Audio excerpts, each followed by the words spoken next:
The annals of military history thunder with tales of technological wizardry and strategic genius. The Enigma code broken, the D-Day deception, the satellite eye. Yet, sometimes salvation whispers on the wind, hanging by a thread.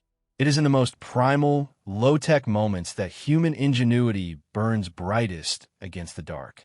Such is the story not of a general's order or a spy's secret, but of a length of hemp and a desperate, agreed-upon tug.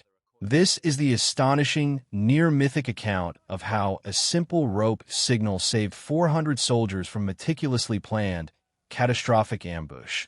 A parable of preparation, trust, and the profound power of a prearranged sign in the chaos of war. Our stage is not the familiar trenches of Flanders or the jungles of Vietnam, but the brutal, razor-backed ridges and deep, shadow-filled valleys of the northwest frontier. Present-day Khyber Pakhtunkhwa, Pakistan. The era is the zenith of the British Empire, a time of relentless colonial policing, where the sun never set but shadows held daggers. Here, the British Indian Army faced not a conventional foe, but the fierce, independent Pashtun tribesmen, masters of their treacherous terrain. For them, every pass was a potential kill zone, every rocky outcrop a sniper's nest. They practiced the art of ambush not as tactic, but as tradition, the swift, violent harvest of the unwary. Into this crucible marched, in the late 19th century, a large British-led column, comprising perhaps a full battalion of 400 soldiers, a mix of British regulars and loyal Indian sepoys. It was a formidable force on paper. Rifles, bayonets, artillery, and the discipline of a line. But in the mountains, this formation became a serpent of vulnerability, stretched thin along narrow goat trails. Their mission was a standard one, a show of force, a punitive response to tribal raids, a movement from one fortified post to another. Intelligence was vague. The landscape, a silent, looming enemy. The tribal Lashkar, war party, knew they could not defeat this column in open battle. Instead, they planned with chilling precision. They selected a spot where the path wound like a corkscrew through a steep-sided nullah ravine. The high ground on either side offered perfect cover. The plan was textbook: allow the vanguard to pass unmolested, wait until the heart of the column, the command group, the baggage, the bulk of the troops, was fully immersed in the killing zone. Then a single shot would trigger a hailstorm of rifle fire from above, rolling boulders down to cut off retreat and advance, turning the ravine into a bloody, echoing coffin. The goal was annihilation, not just a skirmish. The British commanders, though not privy to the exact location, were not naive to the threat. Standard operating procedure called for advanced scouts, piquets on the heights as the column passed. But in such terrain, scouts could be silently picked off, and piquets could only cover so much ground. A gap in perception was inevitable. The column was, effectively, blind the moment it moved beyond the immediate reach of its own security screens. They needed a way to see beyond the next bend, to hear from the van, without a runner who might be shot or captured. The solution was born not from a staff officer's manual, but from gritty, frontline pragmatism.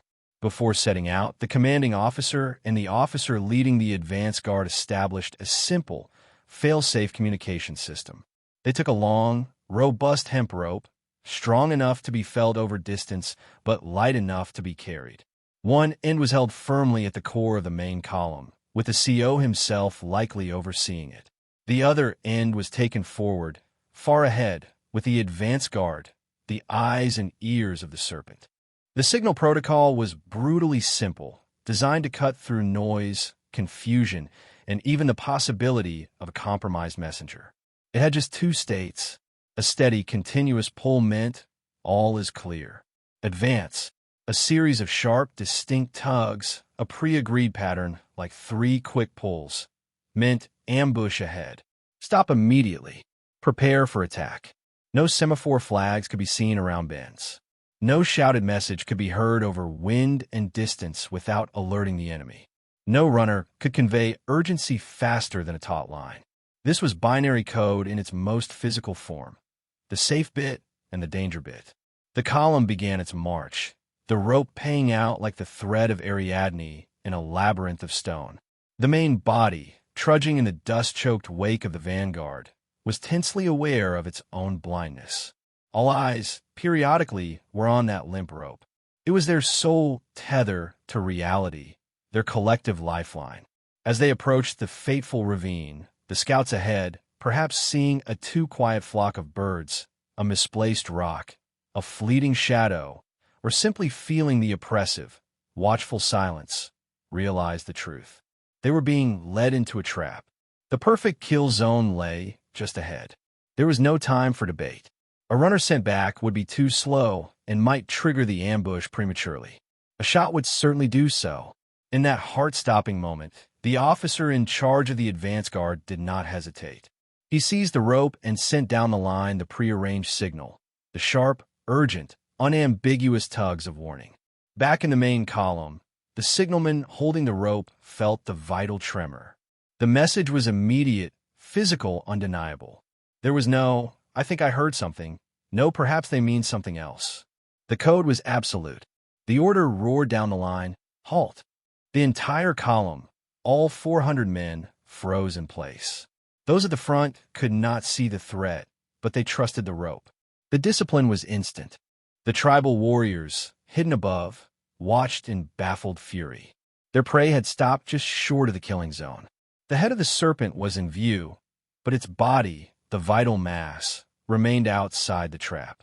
To attack now would be to engage only the advance guard, forfeiting the element of total surprise and allowing the main force to deploy and retaliate from a position of relative safety. The perfect ambush was rendered useless. After a tense, silent standoff, seeing their advantage lost, the tribesmen likely melted away into the hills, seeking a better opportunity that never came. The column, now on highest alert, either fortified its position, sent out aggressive flanking patrols to clear the heights, or executed a careful, fighting withdrawal. The 400 lives, poised on the brink of slaughter, were saved. Deconstructing the miracle, why the rope worked. The genius of this system lay in its elegant overcoming of multiple, lethal challenges. The terrain problem. Mountains block sight and distort sound. The rope was immune to bends, wind, and echoes. It was a terrain-agnostic technology. The speed problem. In ambush dynamics, seconds equate to survival. The speed of propagation of a mechanical signal through a taut rope is near instantaneous over tactical distances, far faster than any human courier. The secrecy problem. Audible signals, whistles, shots alert the enemy. Visual signals, flags, lights require line of sight. The rope was a private, clandestine channel between the head and the body of the column. The clarity problem. Battlefield communication is plagued by ambiguity. Danger ahead can be vague. The binary, pre-rehearsed nature of the rope's signal eliminated all ambiguity. It was a protocol with only two critical commands. The trust problem. In the fog of war, reports are doubted. A physical signal, agreed upon in calm before the storm, carries the weight of a sworn oath. It short-circuited hesitation. Beyond the frontier, the eternal principles of the rope signal. This story transcends its 19th century context.